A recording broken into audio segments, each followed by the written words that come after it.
Welcome to Calm Your Caveman, a podcast where we study the tools for anxiety mastery. I'm your host, Dr. Adriana Jarvis Twitchell, a specialist in anxiety mastery strategies.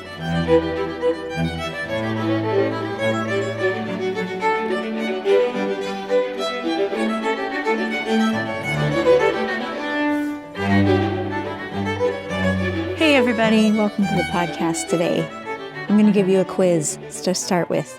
I want you to listen to these 3 quiz questions, answer them in your head, and then afterwards I'm going to tell you the answers and you can check and see how you did, okay?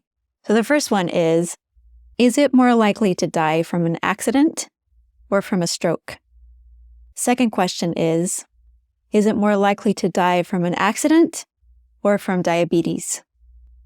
And the third question is it more likely for a child in the U.S. to be kidnapped by a stranger, not by a family member, by a stranger, or to be born as a co-joined twin? Okay, those are my 3 questions. Now I'm going to give you the answers. You can see how you did on this quiz. Okay, first one, more likely an accident or more likely a stroke? Well, the answer is a stroke.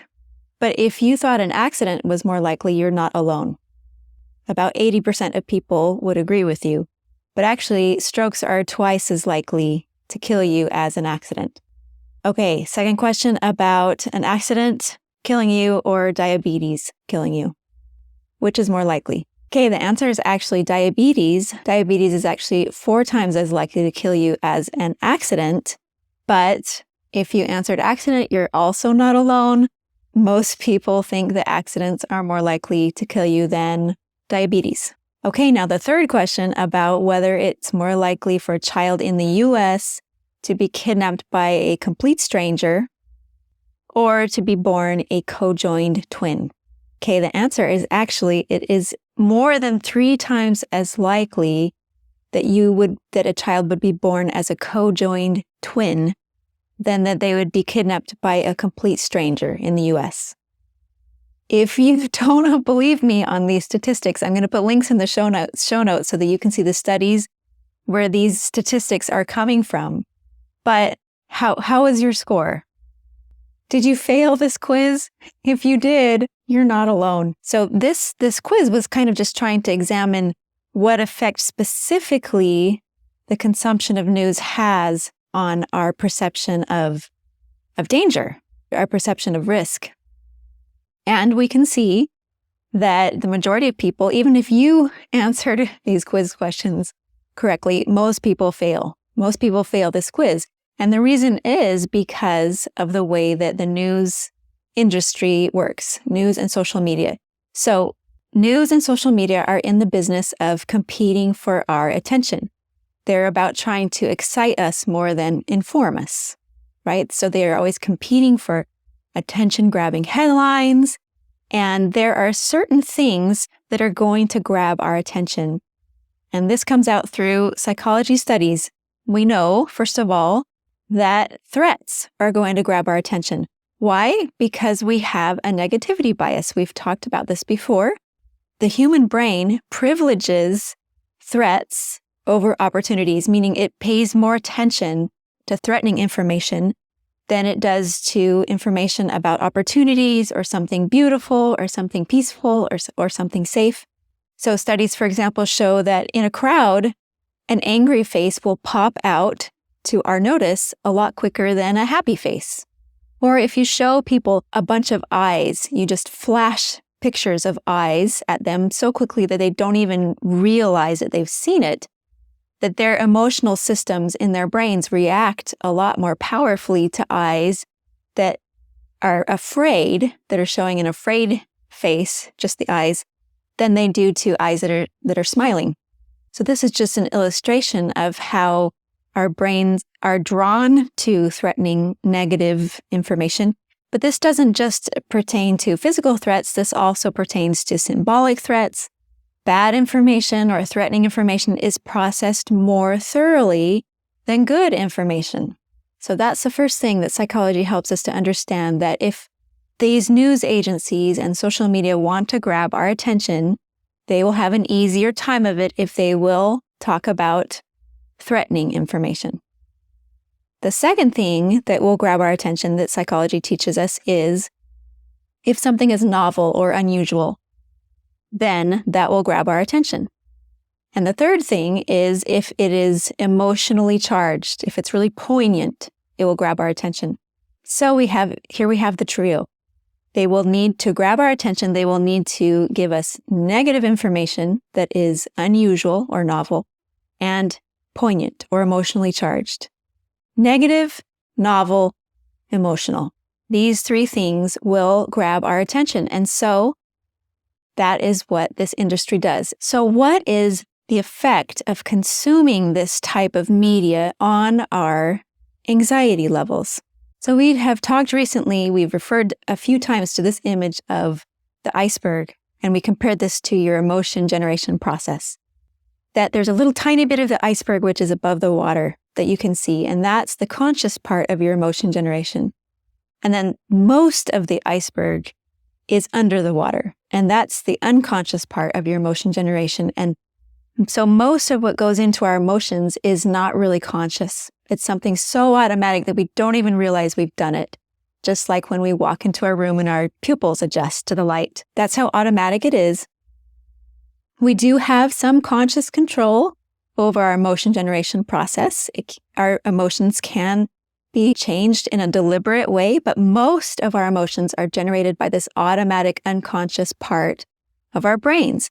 And what is it that our brains are doing when we are generating emotions? Well, our brains are answering questions about the future. They're predicting the future automatically. They're assessing the situation for how good or bad it is, for whose fault it is, for how it will develop, what our coping potential is. And so this unconscious part of our brains is in the business of predicting the future, but it does it automatically. Now, how is it that our unconscious brains predict the future? Daniel Kahneman has done a lot of research on this. He wrote a book called Thinking Fast and Slow, in which he talks about a lot of this research. I can link that in the show notes as well. But he really analyzed what it is that this automatic part of our brains does when it is predicting the future. For example, when it is assessing how likely a certain dangerous event is. So let's say that you're about to get on an airplane, and whether or not you have anxiety as you're getting on the airplane will depend on what this unconscious brain finds when it does a scan.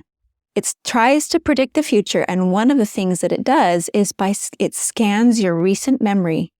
And if it can come up with some instances or stories of plane crashes that it can remember very easily that you have heard or found out about recently, then this part of your brain will decide that plane crashes happen often, and it will make you feel anxious. So here's one more quiz question for you that probably most of you know. What is more likely, to die in a car crash or die in a plane crash? Well, most people know that it is a lot more likely to die in a car crash, right? 100,000 times more likely. But at the same time, a lot of people are a lot more anxious about getting into a plane than they are about getting into a car. And why is it? It's because that unconscious part of their brain scans their recent memory, and it can easily remember several different examples of plane crashes that they have found out about recently. So if you have heard frequently in the recent past about plane crashes, then it's going to be more easy for your brain to remember these things. And if it's very vivid or imaginable. So for example, if you just read about the plane crash, it's not going to be as vivid in this part of your brain as if you saw pictures of the plane crash or you saw a video of the plane crash. That's going to make it very imaginable, very vivid. So that can explain why, even though in theory we know that it's a lot more likely to die in a car crash, a lot of us are still afraid to go on a plane because it's easy for our brains to retrieve vivid recent memories of hearing about plane crashes, right? These are reported a lot in the media because, first of all, they've checked off the boxes. They are negative, right? They're threatening. They are unusual, and they are emotionally charged. But actually, to put it in perspective, it is more likely to be killed by an alligator in Florida than to be killed in a plane crash. It's actually 3 times more likely. And it is 9 times more likely to be struck by lightning this year than to be killed in a plane crash. But our brains don't process these numbers. What they process is if we can easily recall instances of plane crashes that we've heard about recently. And what's the effect of this type of news consumption, which distorts the perception of threats, on our society? Well, Jonathan Haidt wrote a book called The Anxious Generation recently, where he talks about how this has affected parents and the way that they have raised their children. A lot of parents grew up being able to roam freely and explore the world outside without a lot of adults' supervision. But we tend to be raising our children in a way that shows that we are afraid of the world that they live in now, that we think that it is more dangerous than it was when we were growing up, even though the risk to children from crime and from violence and from drunk drivers and most other sources has dropped steeply since the 1990s. That's not our perception. Why? Because the news tends to report these negative, unusual, emotionally charged events, because that's what grabs our attention. We hear about them frequently, and so that unconscious part of our brain decides that they happen a lot, even though in reality they're quite infrequent, just like the example of the kidnapping, that being kidnapped by a stranger is actually less likely than being born as a co-joined twin. And when you consume this type of media, you're basically feeding your recent memory with vivid, imaginable, emotionally charged, negative, unusual events that start to seem not very unusual anymore because you have heard them repeated so much. And then it can basically turn us into having the personality equivalent, the default anxiety level equivalent of a rabbit or a deer, right? Rabbits and deer evolved in the presence of constant threats. And so they are skittish and they are quick to bolt and run. And this is their default setting, is this defend mode or this threat mode. And it's really difficult for them to shift into a discover mode or a challenge mode. They only do it really slowly and tentatively when they feel that their environment is unusually safe. So it's rare for them to shift into this discover mode. And in a sense, that's what we do to our brains by overconsumption of threat-focused media, is that we turn ourselves into rabbits and deer that see our environment as a constant threat, when in reality, that is a distortion. And that's what I was trying to show by the quiz at the beginning, that we have a distorted perception of reality. If our reality really were as threatening as the media makes it seem, then it would be good for us to be aware of it. But is it really good for us to think that unusual events are super common? Well, it will make us a lot more anxious than we actually need to be. So that's really where consuming this negative media is detrimental, because it is a type of practice. You're training your brain to always tell a certain type of story because of the information that you are feeding it. You're over-representing threat in the environment to it, and so it ends up feeling like there is a lot more threat in your personal world than there actually is. So news is like watching the news constantly, and negative social media is like practicing mistakes. Musicians know that what you practice is what you will perform. So if you are practicing mistakes, then you're going to make mistakes on stage. That's what's going to become automatic. If you want to automatize accuracy, then you have to practice accuracy. So if we want to automatize an accurate view of our environment, then we have to practice it. So how is it that we can practice having a more accurate view of our personal world? Well, first of all, we need to not rely just on the news for our understanding of our personal world. And if we overconsume this media, then that unconscious part of our brain will get a warped view of how dangerous things are. So we need to limit the amount of news consumption that we have. So you can compare it to some kind of junk food. There may be something good, some kernel of nutrition in that junk food, but it's got so much other additives and preservatives in it that it's actually really unhealthy for you if you consume it in large quantities. So maybe you'd compare it to dessert or something. You need to eat it after you eat your vegetables. So what are your vegetables, so to speak, in terms of emotion generation? Well, that's where we go back to things that we have talked about already. Practicing gratitude. Gratitude practice is practicing helping your brain see resources and signs of safety and signs of beauty and signs of comfort in your environment, which your brain isn't trained to see automatically. So practicing gratitude makes it easier for your automatic brain to remember different good things in your life, different resources in your life. It'll make your resources seem more numerous and stronger because you have practiced remembering them. And also, we talked about making a list of serendipities in your life. It's easy for us to remember terrible events that happen, but it's not always easy for us to notice and remember really unlikely good things that happen. We also talked about spending time somewhere where you can feel the emotion of awe. This really shifts your perception of threat as well. Another thing we can do is to check actual statistics. When we hear about some really disturbing news story, go online and check on how often this actually really happens. And the internet might give you an actual number, statistic, and that might not mean very much. It won't mean very much to your unconscious brain because our unconscious brain does not deal in numbers, but it deals in comparisons. So if you take those numbers and then you go to ChatGPT and you say, can you compare this to something else so that I can understand in real life terms how likely this is? So that's what I did, where we looked at the plane crash and we saw that it's actually 9 times more likely for you to get struck by lightning this year than for you to die in a plane. So if you can feed your brain that type of realistic context, then that can help it to understand how threatening this danger actually is, how often it actually happens.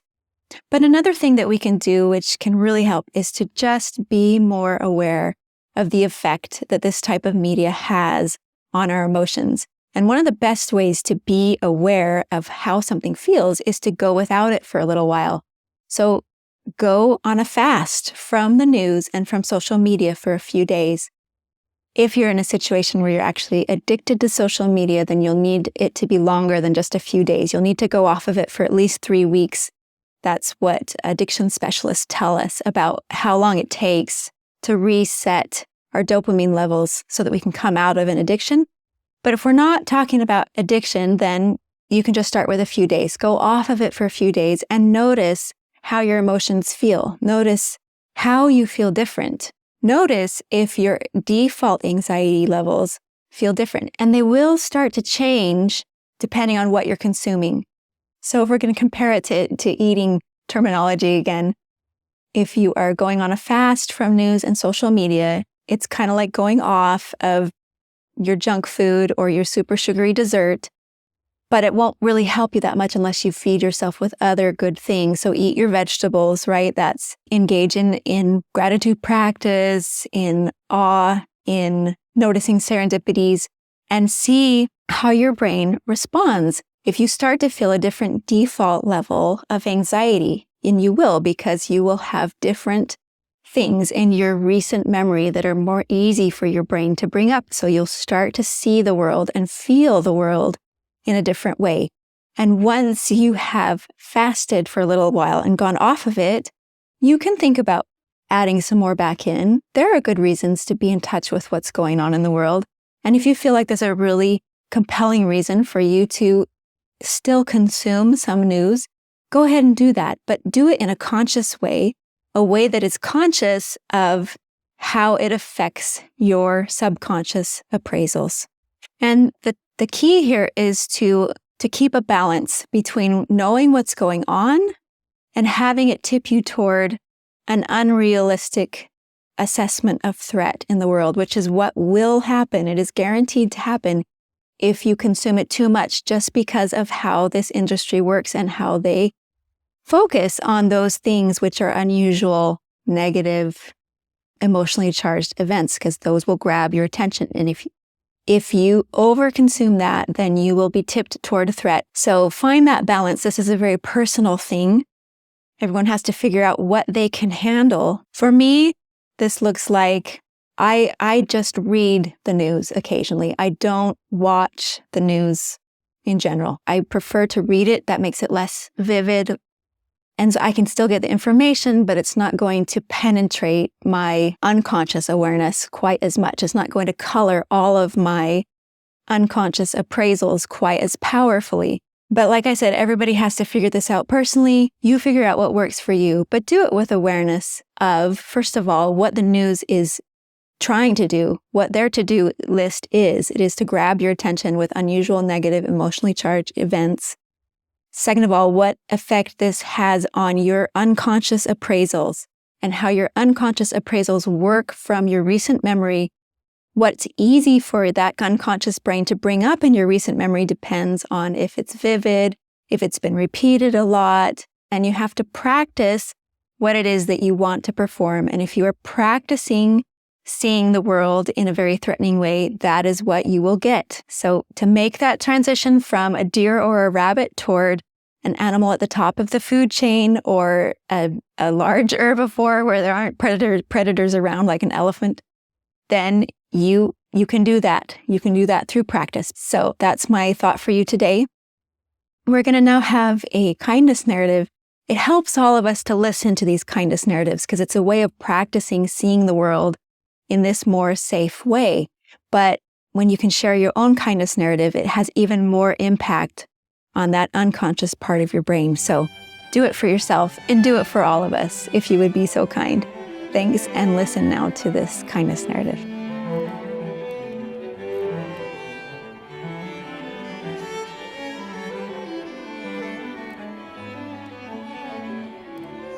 I was coming back from Indiana, and, well, I'm very short, and putting my luggage, my carry-on up above in the plane bins is quite difficult.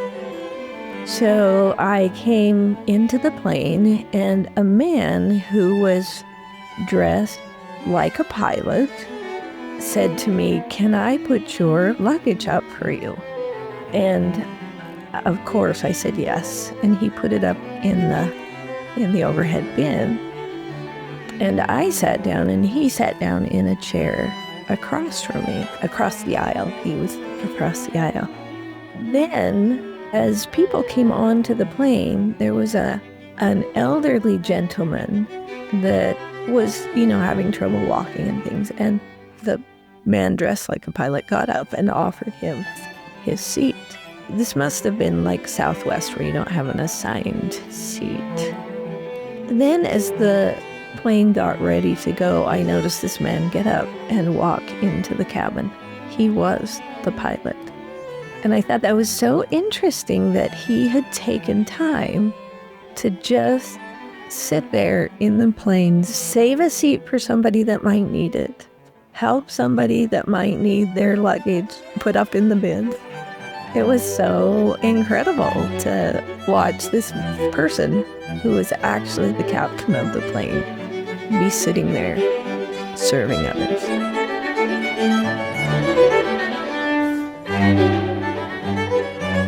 Thanks for joining me today. If you'd like to share your own kindness narrative for a future episode, email your audio recording to calmyourcaveman@gmail.com or send an audio on Instagram @calmyourcaveman. It's optional to use your name. What's important is sharing your story. If you feel like you'd benefit from individual anxiety coaching, I do that too. You can look me up on my website, calmyourcaveman.com. If you'd like to support this podcast, you can do that by subscribing to Calm Your Caveman on YouTube and also on your favorite podcast platform. And if you want to help other people find this podcast, leaving a good review on Apple Podcasts or Spotify really helps. Thanks, and see you next time.